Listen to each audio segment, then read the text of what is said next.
Salve, salve meus amigos alvinegros de Passo Fundo. Galera, o jogo de ontem, entre Botafogo e Bragantino, foi um jogo tenebroso nosso, viu? Um jogo muito ruim. Um jogo em que a gente não vê evolução. Um jogo que é toque para trás, né? O time não tem aquela... O Botafogo não sai naquela velocidade que saía antes. É um time hoje que tem muitas dificuldades para sair lá de trás.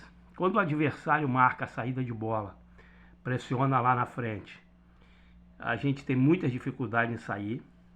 Aí fica aquela bola de zagueiro para zagueiro, toca para o lateral devolve para o zagueiro, toca para o outro zagueiro, e aí o Barbosa dá um bico para frente, e aí o adversário, a bola cai no pé do adversário e ele começa tudo de novo. Então, se a gente for avaliar o Botafogo pelo jogo de ontem, olha, é preocupante. Mas vamos lá, eu anotei aqui alguns assuntos para tratar com vocês. O time do Botafogo ele é desarrumado. E ele é desarrumado, e ele é desarrumado por quê? Porque tudo isso que está acontecendo hoje com a gente é fruto do planejamento equivocado da SAF Botafogo no começo do ano. Tá? Quando eu digo SAF, claro, eu estou falando em John Textor. Né? Então, a falta de planejamento, ou o planejamento equivocado, nos levou a isso aí que a gente está vendo hoje. Porque você não precisava jogar o Carioquinha com afinco. O Carioca é uma porcaria. É uma merda, um campeonato chinfrim. Mas você não precisava jogar esse campeonato para ganhar. Mas você tinha que aproveitá-lo para dar ritmo de jogo aos jogadores. E aí, a gente tem que ter humildade para dizer que a gente se equivoca algumas vezes. Eu me equivoco, vocês se equivocam. E eu talvez tenha me equivocado lá atrás e achado que o Botafogo, o time titular, não tinha mesmo que disputar o Carioca. Às vezes a gente se equivoca. E eu sou bem tranquilo de dizer, olha, errei. Então, se a gente tivesse aproveitado o Carioquinha para dar ritmo de jogo aos jogadores, mesclar, botando os titulares com os reservas, com os do Sub-23, talvez hoje a gente tivesse um time mais arrumado. Mas o que hoje a gente vê é o quê? São adversários que já vem jogando desde o começo do ano, todo mundo estava jogando, disputando seus campeonatos estaduais, jogando com o time titular, e o Botafogo começou a usar o time titular faz 5 jogos. Então, a gente vai ter problema, a gente vai enfrentar um monte de dificuldade nesse começo.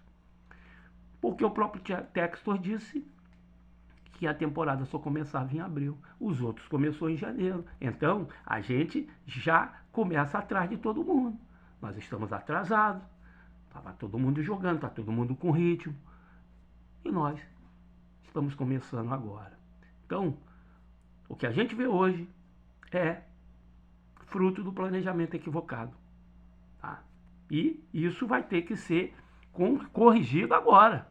E o problema é que nós não vamos mais ter tempo para treinar, irmão. Vai ser jogo a jogo e vai ter sofrimento. Nós vamos sofrer, nós vamos ficar puto pra caramba como foi ontem. Mas não tem o que fazer. Vai ser jogo a jogo. Demorou para contratar o treinador. Então, não tem o que fazer. Outro problema que eu vejo é que parece, para mim, assistindo os jogos, é que o esquema posicional do Paiva não combina com o DNA desse time do Botafogo. O time do Botafogo está acostumado em jogar em velocidade.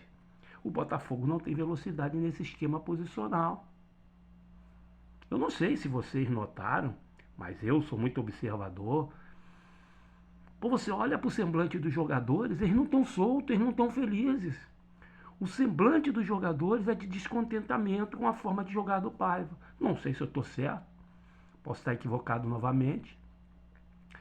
Mas eu não vejo ontem, não sei se vocês se ligaram, que teve um momento que o Marlon Freitas estava batendo boca com o treinador do lado do campo, numa substituição do Bragantino. E o Alex Telles, quando foi substituído, saiu chutando tudo do lado de fora. Tem alguma coisa errada, irmão. Eu tenho notado que o semblante dos jogadores não é o mesmo. Alguma coisa não está funcionando entre jogadores e comissão técnica. Espero que eu esteja errado. Mas ontem, na coletiva do seu Renato Paiva, ele deu uma amostra daquilo que eu estou imaginando. Ele colocou a culpa de tudo nos jogadores. E isso não é papel de um líder, com todo o respeito. Isso não é papel de um líder. Ele chega na coletiva e diz que os jogadores erraram, que os jogadores não conseguiram fazer, que ele mudou, mas os jogadores continuaram errando. Quer dizer, foi só os jogadores que erraram? Ele não errou na escalação do Botafogo? Porra, meu irmão, o Luiz Castro era muito bom nisso, o Arthur Jorge também. Os caras chamavam pra ele, a culpa é minha, eu sou o treinador. Aí o cara vai lá e bota a culpa nos jogadores. Olha, isso é um prato feito, irmão, pra perder vestiário. Isso se não já perdeu. Tomara que não. Isso se não já perdeu o vestiário. Tá? A roupa suja a gente lava em casa. Cobrança você faz no vestiário. Não numa coletiva de imprensa. Se ele continuar assim, tá? Ele está cavando a própria cova e está caminhando. Ele está caminhando para trilhar o caminho do Thiago Nunes, que também culpava os jogadores. Ou seja, quando ganha, eu ganhei. Quando perde, vocês perderam. Meu amigo, olha, eu estou muito preocupado com esse começo aí do Paiva. O jogo contra o Palmeiras nos deu uma falsa impressão de que as coisas estavam bem, mas não estão. Não estão. Outra coisa que irrita no Renato Paiva é a insistência dele com o pecado de armador. Meu amigo, o cara tem que fazer uma autocrítica. O cara tem que fazer uma autocrítica. Eu sei que todo treinador, isso não é só o Paiva, todo treinador tem os seus bruxos. Ele, por nada, não sei porquê, se apaixonou pelo PK. E ele insiste em escalar o PK como armador. Insiste em escalar o PK de 10. Ora, isso é um absurdo, cara. Não vai rodar. PK não tem esse perfil. E aí o PK em campo ele ainda tira espaço do Marlon Freitas, porque o PK é segundo volante. Toda vez que o PK é substituído, o Marlon Freitas passa a jogar melhor. Porra. Sabe? São uns troços assim, cara, que não dá pra entender. Tá? Não dá pra entender. São coisas assim que a gente não entende o que o cara quer fazer. Tá? O esquema do Renato Paiva está matando o Savarino. E se você olhar o Savarino, ele não está satisfeito. E ele já deixou claro que ele prefere jogar pelo meio. Mas o Paiva coloca ele na ponta. Ele tem que voltar para marcar lateral. Aí o Paiva mexe no time, muda o Savarino várias vezes de função. Porra, nenhum jogador fica satisfeito com isso. Porra, na minha opinião, o cara é tirar o Savarino do meio. Jogador inteligente, jogador técnico, jogador que tem uma visão de jogo. Ele tira o cara do meio, tira o cara de se aproximar dos atacantes. Porra, ele prejudica o Botafogo e tira o melhor que o cara tem. Então, tem várias coisas erradas e o Paiva, se não fizer um exame de consciência, uma autocrítica, olha, eu não sei quanto tempo ele dura no Botafogo desse jeito, não. O Paiva me irrita com a demora dele de chegar aos erros. Ele escala o time errado. O time não joga bem. Ele não tem coragem, porque precisa ser humilde, ter coragem, ser humilde para reconhecer que errou e mexer no primeiro tempo. Você não precisa esperar o intervalo para mexer. Não, você errou, conserta, tira o cara e bota outro. Mas ele não tem essa humildade. O time jogando mal, fez um primeiro tempo bizonho. tomamos um gol que se for na pelada, a gente bate no cara, numa jogada bizonha do Alex Telles. E ele sabe que errou. Ele sabe que errou. Um gol infantil que nós tomamos. Fizemos um primeiro tempo horroroso. E aí, ele volta do intervalo com o mesmo time. Ele não mexe no intervalo. A pergunta que eu faço, no contrato está escrito que ele não pode mexer no intervalo? É padrão dele isso aí? Olha, gente, não dá, né? Se você está vendo que a coisa está ruim, você tem que fazer alguma coisa para mudar. E ele tem mexido bem no time. Ele tem mudado o jogo do Botafogo quando ele mexe. Ontem, o que ele fez? Ele mexeu, surtiu efeito, o Botafogo começou a ganhar o meio campo, começou a pressionar. Aí, daqui a pouco, ele vai e arrebenta tudo aquilo de bom que ele fez no segundo tempo. Nas mudanças que ele fez, ele arrebenta tudo. Quando ele tira o Marlon Freitas para botar o Mastreni. Mastreni está fora de forma, Mastreni está sem ritmo, Mastreni não tem entrosamento com os jogadores e ele tira o Marlon. Aí ele perde o meio campo novamente. O Botafogo não consegue criar nada. Então, eu acho que ele está meio ainda perdido, tá? Ele ainda está meio perdido, né? Outra bizarrice que eu vi dele ontem foi na coletiva, ele tentando justificar a escalação do PK. Disse ele: coloquei o PK para trabalhar atrás das linhas, percebendo os espaços. Ora, não precisa ter feito o curso de treinador, não precisa ser europeu, não precisa nada para entender que o PK não tem mobilidade nem visão periférica para realizar para executar essa função. Não tem. PK nunca fez isso na vida dele. Ele é segundo volante. E agora o Paiva quer transformar o PK no meio armador. Não vai. Não vai dar certo. PK é lento. PK é lento. O PK ele fica preso na marcação adversária porque ele não tem mobilidade. Como é que ele vai ser um 10? Aí ele tem o 10, que é o Savarino. Aí ele sacrifica o Savarino para botar o Patrick de Paula. Ora, meu amigo, isso, com todo respeito, tem uma frase que diz que os imbecis não hesitam. Eu espero que o Renato Paiva não me faça pensar isso dele, mas é o que está parecendo. Eu espero que no Newton Santos contra o São Paulo, quarta-feira, ele não me repita essa escalação bizonha que ele está colocando o time do Botafogo. Outra coisa que eu acho que a diretoria do Botafogo tem que chamar ele para uma conversa. Você não pode escalar o time por nome. E o Alex Telles não está jogando rigorosamente nada. O Alex Telles não voltou desde 2024. O Alex Telles de 2024 ficou em 2024. Até agora ele não disse o que veio. Então, não pode ser escalado por nome. Só vai, o Cuiabano está pedindo passagem. Por que o Cuiabano não pode jogar? Por que tem que ser o Telles? Ora, a escalação do treinador tem que ser em prol da equipe. Tem que ser em prol da equipe, gente.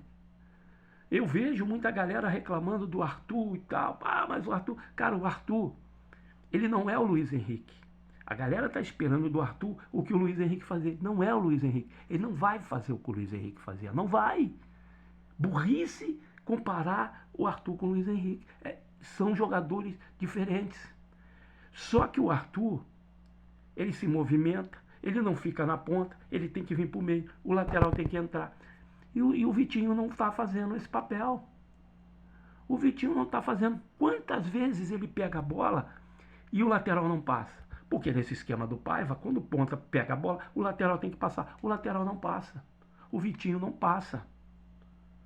Então, isso também prejudica o jogador. Não estou dizendo aqui que ele está jogando bem. Ele tem feito boas partidas, só que o torcedor quer do Arthur aquilo que o Luiz Henrique entregava. Não vai entregar. Não vai entregar. Isso é bobagem, não vai. Não é a mesma coisa. Em relação ao Santi Rodrigues, que eu estou vendo muitas críticas ao cara, ou a gente tem paciência com o cara, ou a gente vai ficar batendo na mesma tecla e daqui a pouco nós vamos queimar o cara. Tá? Não querendo ser repetitivo, mas já sendo repetitivo, não esqueçam que o Santi Rodrigues ficou Quando o Botafogo contratou, ele estava 4 meses sem jogar. Ele estava parado, sem jogar. Saiu de uma liga com intensidade muito abaixo da nossa. Não tem entrosamento com os companheiros. Tá? Agora, para se entrosar, ele tem que jogar. A pergunta é, a torcida vai ter paciência com ele jogando? Esse é o problema. Porque torcedor é imediatista. Ele acha que o jogador de futebol, e eu vejo muito isso aí nos grupos de WhatsApp que eu participo de torcida, que o cara acha o seguinte, o cara ganha 1 milhão, ele tem que jogar. Não, cara, o cara é humano. O cara não é uma máquina. Programa ele vai, não. Ele tem todo um processo ainda para adaptação ao país, adaptação ao estilo de jogo do treinador, não sei como é que ele jogava lá. Tá? Tem tudo isso. O Santi Rodrigues, ele já mostrou, você vê que ele é um jogador qualificado, ele tem qualidade. Só que exigir que esse cara chegue e voe, porra, com todo respeito, é assinar um atestado de que não entende de futebol. Só quero lembrar para vocês, tá, que o Luiz Castro e o Arthur Jorge, no começo do trabalho deles, erraram pra caramba também, irmão. Erraram pra caramba. O Castro foi mais humilde. Ele viu que o sistema que ele estava querendo jogar não dava certo, ele mudou.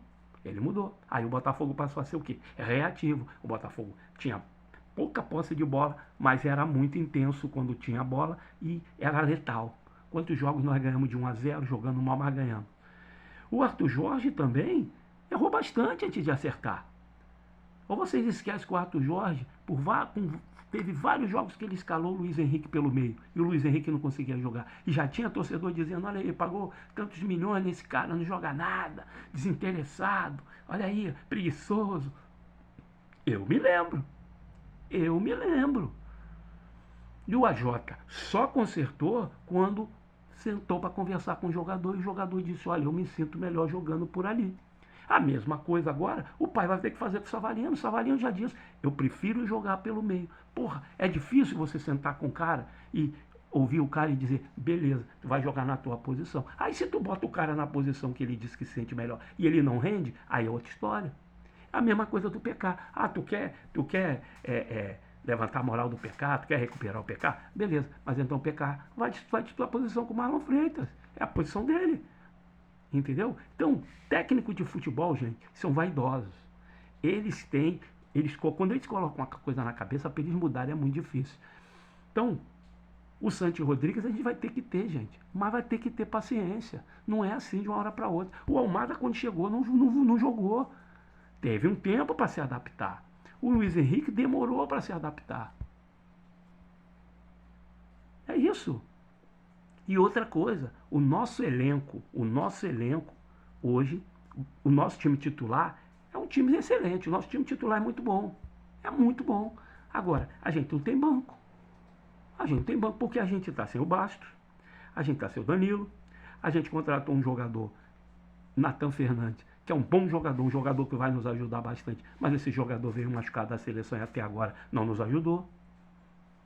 A gente contratou Juan Cruz, uma indicação do staff lá do Leão. E agora parece que o Botafogo reconhece que o cara não tem nenhuma condição, porque o cara não entra, muitas vezes nem no banco fica. Contratou o Elias Manuel, que a mesma coisa do Santi Rodrigues. Desentrosado, sem ritmo de jogo, que vai demorar para entrar, sabe? Mas é um jogador também que não é nada do outro mundo, é um jogador forte, de muita vontade e tal, mas que, por enquanto, acho que não tem condição ainda de nos ajudar. Então o banco de reserva nosso é fraco. É fraco. E o Jefinho? Aí tem duas coisas que eu quero colocar para vocês aqui. Duas coisas. Que eu não me conformo. Cara, chama o Jefinho e senta com ele. O que tu quer, meu filho? Tu vai querer jogar, tu vai querer nos ajudar, tu tem um talento do cacete. Mas o que tu quer fazer da tua vida? Quer jogar tua vida fora? Beleza, é um direito que tu tem, beleza, então vamos aqui, senta aqui e vamos combinar aqui. Você não está cumprindo com o teu contrato, nós vamos rescindir teu contrato, vamos entrar, não sei lá. Mas o Jefinho, cara, tá lá ganhando salário sem fazer nada, sem jogar. Outro é o tal do Alan, que o Botafogo brigou para trazer esse cara, jogador de seleção. Todo mundo sabe da qualidade do Alan. O Alan poderia ser esse 10 aí que está faltando. Poderia ser esse cara aí. O Alan poderia nos ajudar. Mas e aí? Que Alan? Que Alan? Aquele Alan que jogou no Vasco, aquele Alan que jogou na Europa? Porra, esse Alan jogava muito. Mas esse Alan que veio pro Botafogo, e aí? Tem interesse em nos ajudar? Como é que esse Alan está treinando? Tem alguns influência aí do Botafogo, que tem contatos lá dentro do Botafogo, que dizem que o Alan não se esforça. Não se esforça. Ele não jogou com o Arthur Jorge e não está jogando também com o Paiva. Alguma coisa tem, né, irmão? Alguma coisa tem. Por que nenhum técnico aproveita ele? Então nós temos um grupo de jogadores, nós temos um elenco com alguns jogadores machucados e outros descompromissados. Então se você tem jogador descompromissado, esse jogador você não pode contar, você tem que dispensar. Você tem que trazer jogadores que tenham compromisso com o clube. O que eu vejo hoje é que Alan e Jefinho não tem. Ora, se não querem nos ajudar, beleza. Vai seguir sua vida. Agora, não fiquem tomando lugar de alguns jogadores que você podia trazer para nos ajudar. Pô, brincando, o Alan deve ganhar uns 500 mil. O Jefinho não ganha pouco também. Então, eu acho que a SAF Botafogo tem que começar a endurecer com esses jogadores também. Não pode ser tão paternalista assim. Então, galera, para encerrar, eu confesso a vocês que o que eu vi ontem me deixou muito preocupado. Viu? Me deixou muito preocupado. Mas, como eu não sou imediatista e compreendo que o trabalho do treinador está só no começo, eu mantenho a esperança de que esse time se arrume e que volte a jogar um futebol que nos orgulhe. Agora, deixando claro aqui, quem estiver esperando ver o Botafogo jogando como jogou em 2024, não vai ver. O Botafogo de hoje não é o Botafogo de 2024. São esquemas diferentes. Tá? A gente quer ver um Botafogo, se o Botafogo acertar o sistema posicional, nós vamos ver um Botafogo jogando um futebol bacana. Mas não aquele futebol que nos encantou em 2024.